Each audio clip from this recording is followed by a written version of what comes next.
Temos que começar indo ao livro de Gênesis, onde conta a história de Noé, o homem que construiu a arca e salvou 8 pessoas e um grupo enorme de animais da destruição do dilúvio. Dentre os filhos de Noé, que se safaram da destruição, havia um chamado Cã, ou Cão, em outras traduções. Cã andou por caminhos errados e teve filhos. Um de seus filhos se chamava Cuxi. Este conheceu e casou-se com uma mulher chamada Semíramis, que era uma mistura aí de Jezabel, esposa de Acabe, com uma Hillary Clinton. E dessa união nasceu Nimrod. Nimrod foi a personificação da desobediência. Ele foi uma espécie de Hitler, Stalin, misturado com Mao Tse-tung e Kim Jong-un daquela época. Podemos dizer que Nimrod foi o primeiro ditador da história, como está escrito em Gênesis 10:8. Ele construiu diversas cidades, e a mais famosa se tornou a Babilônia. A Torre de Babel nasceu nesse período. Ele foi o primeiro líder a se auto-intitular Deus.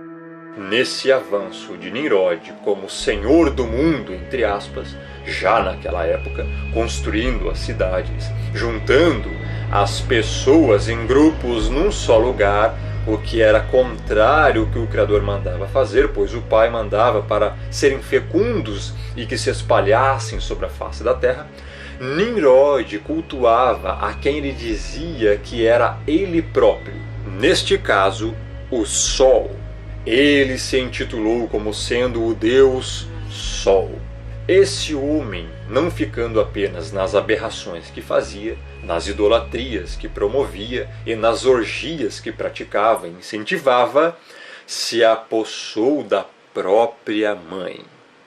Sim, vou repetir se você não entendeu. Nimrod se apossou sexualmente da própria mãe. Ele fez a própria mãe de sua mulher. Semíramis, então, deteve para si o título de deusa, porque o seu filho e marido, ao mesmo tempo, dizia que era Deus. Ela também, como mãe e mulher dele, dizia que era deusa. Inclusive, ela mesma buscava reverência para ela, como se ela fosse a lua. O tio-avô de Nimrod, Sem, matou-o, espedaçou-o e separou seus pedaços. Então Semíramis, a sua esposa e mãe, pensou: um Deus não morre. E ela contou uma história de que ele não havia morrido e que ele simplesmente havia ido para o lugar dele, que era no Sol. E falava que ele era o Sol.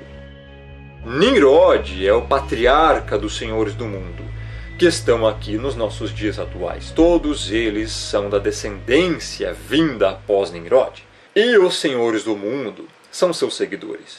Por isso, o símbolo Illuminati é a pirâmide com o olho que tudo vê, pois o olho que tudo vê também simboliza Nimrod.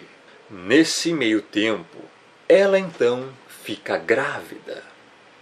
Mas como poderia, se o marido, que ao mesmo tempo era filho, era o Sol? Então ela contou mais uma história mítica, mais mirabolante ainda. O Deus Sol me engravidou. Vou conceber um fruto do espírito do Deus Sol. Mas na verdade é óbvio que ela tinha feito um filho fora do casamento. Isso é mais do que lógico. Semíramis era uma mulher que não valia nada e hoje é homenageada por todo mundo. Era uma prostituta.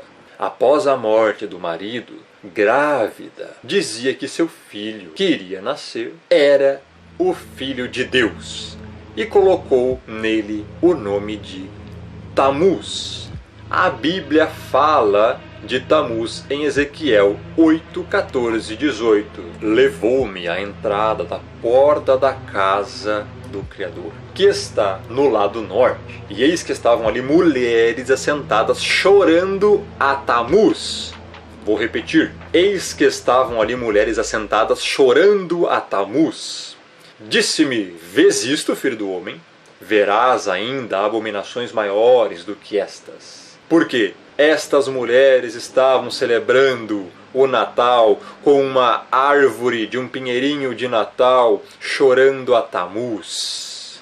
Levou-me para o átrio de dentro da casa do Criador. E eis que estavam à entrada do templo, entre o pórtico e o altar, cerca de 25 homens de costas para o templo e com o rosto para o oriente, adoravam o sol, virados para o oriente.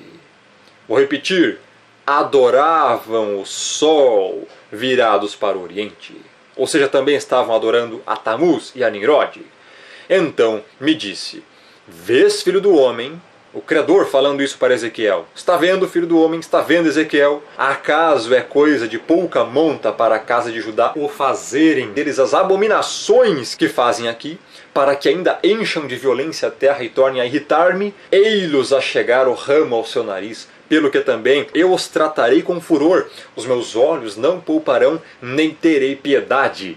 Ainda que me gritem aos ouvidos em alta voz, nem assim os ouvireis. O Criador está falando que todos aqueles que comemoram o Natal estão comemorando uma festa pagã, adorando Tamuz e o Deus Sol Nimrod, e que o Pai considera isso uma abominação e que ele vai tratar com violência, furor, e não terá piedade e nem serão poupados, ainda que gritem aos ouvidos do Pai com alta voz, nem assim ele os ouvirá. Isso é um juízo do Criador para todos aqueles que comemoram e celebram o Natal. O Natal, uma festa pagã que irrita o Criador. Olha o que ele disse no verso 17. Para que ainda me encham de violência a terra e tornem a irritar-me.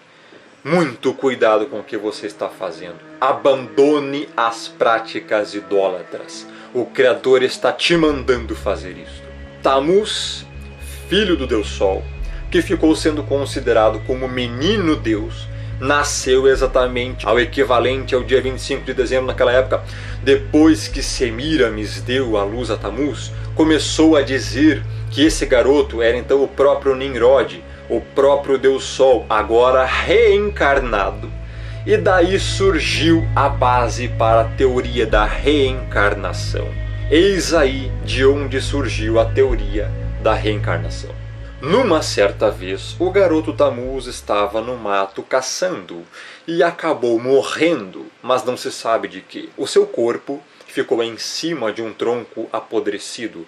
A sua mãe, Semíramis, para não dizer que seu filho havia morrido como qualquer outro mortal, já que ele era Deus, supostamente, espalhou a notícia que seu filho tinha voltado para o céu, para o seu lugar, para o sol, já que ele era o próprio Nimrod. Mas é claro que nós sabemos que tudo isso era uma mentira para eles se manterem no poder e serem vistos como os espirituais, os poderosos da época. E naquele tronco podre, onde o garoto caiu em cima, nasceu um pinheiro. E Semíramis passou a dizer que esse pinheiro era a própria referência do renascimento de Tamuz no mundo. E toda a data de aniversário de Tamuz, de 25 de dezembro, era comum pegar um pinheiro e levar para dentro de suas casas e enfeitá-lo como símbolo do renascimento de Tamuz, uma prática que hoje se traduz pela árvore de Natal. Essa prática religiosa de se levar um pinheiro para dentro de casa e enfeitá-lo já era também acompanhada nessa mesma época da troca de presentes, porque as sacerdotisas e amigas de Semíramis, que choraram aos pés daquele pinheiro e após agradeciam umas às outras e faziam trocas de presentes que eram depositados nos pés desse pinheiro. E daí surge o hábito de se trocar presentes no Natal. E agora, espante-se ao ver o que é realmente o significado da árvore de Natal e dos enfeites que nela estão. A árvore de Natal simboliza o pecado original de Adão e Eva. Os enfeites da árvore de Natal simbolizam o fruto que não era para se comer, que foi ordenado a não ser comido. E a fita que vai em volta da árvore simboliza a serpente que estava no Éden. A árvore de Natal é uma celebração ao primeiro pecado do ser humano. Um ritual satânico comemorando o pecado. É isso que significa a árvore de Natal com seus enfeites e a fita em volta. Todos os que têm árvore de Natal dentro de casa estão comemorando o pecado original de Adão e Eva.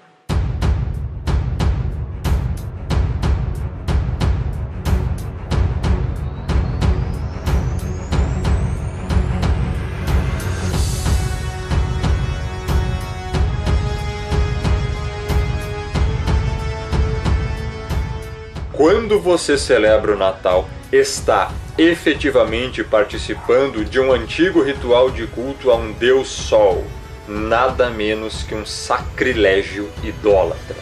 A Bíblia diz: tirai os deuses estranhos que há no meio de vós e purificai-vos, Gênesis 35, 2. Os cristãos, os evangélicos, o povo que se diz escolhido, não deve ter envolvimento algum com isso. A celebração do Natal é uma abominável mistura de verdade com mentira.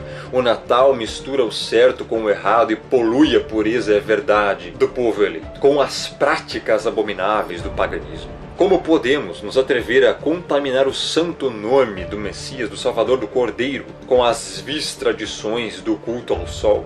Como podemos nos atrever a misturar os elementos pagãos do Natal, como a árvore de Natal, as guirlandas feitas com ramos de louro e azevinho, a figura do Papai Noel, a troca de presentes, com o verdadeiro culto ao Pai, ao Criador, ao Altíssimo, conforme ordenado na Escritura? Você acha que o Criador se agrada com tal mistura pagã? A Escritura já falava sobre isso. Portanto, dize a casa de Israel: assim diz o Criador: contaminai-vos a vós mesmos à maneira de vossos pais, e vos prostituístes com as suas abominações?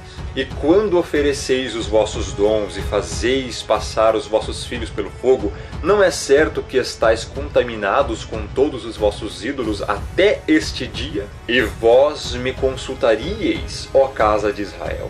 Vivo eu, diz o Criador, que vós não me consultareis.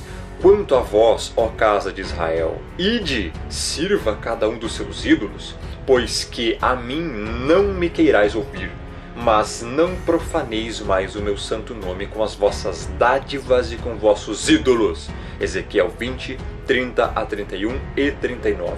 E a Bíblia continua em 2 Coríntios 6, 14 a 16. Que sociedade tem a justiça com a injustiça? E que comunhão tem a luz com as trevas? E que concórdia há entre o Salvador e Belial? Ou que parte tem o fiel com o infiel? E que consenso tem o templo do Criador com os ídolos? Nenhuma concórdia, nenhuma comunhão,